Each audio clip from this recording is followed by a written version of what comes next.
Xolam kelyapti. Yashirin, kravatdagiga kirib ol. Qanday uchib keldingiz, xolajon? Odam isini sezyapman. Balki o'ychamlik hididir.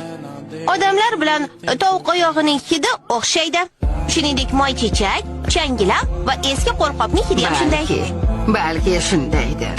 Unutma, Yaga, biz odamlardan uzoqroq bo'lishimiz kerak. Lekin nima uchun? Gapimga quloq sol, Yaga. Hali kichkinasan va ko'p narsani bilmaysan. Odamlar bugun do'st, ertaga dushman bo'lishadi. Avvallari yalmog'izlar odamlarga yordam berishgan-ku, ularni kasalliklardan davolashgan. Keyin esa bu kasalliklarda bizni ayblashgan. Unutma, odamlar bizga do'st emas. U yana qaytib kelmaguncha tezroq qocha qol. Kel, ertaga yana uchrashamiz. Lekin menga mumkin emasdi. Chin so'zim, menga ishonsang bo'ladi.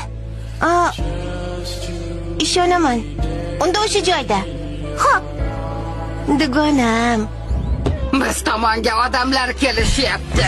Yolg'iz, ana! Xavotir olma, Yaga. Kitobni olib kel, ularni haydab solaman.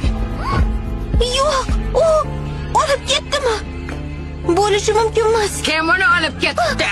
Dugonam. Meni dugonam bor, shaharlik qizcha. Sizga aytishga qo'rqandim. Seni ogohlantirgandim-ku. Endi kitobsiz nima qilamiz? Qoch, o'rmondan uzoqroqqa yashirinib ol. Lekin sizchi? O'zim uddalashga urinib ko'raman.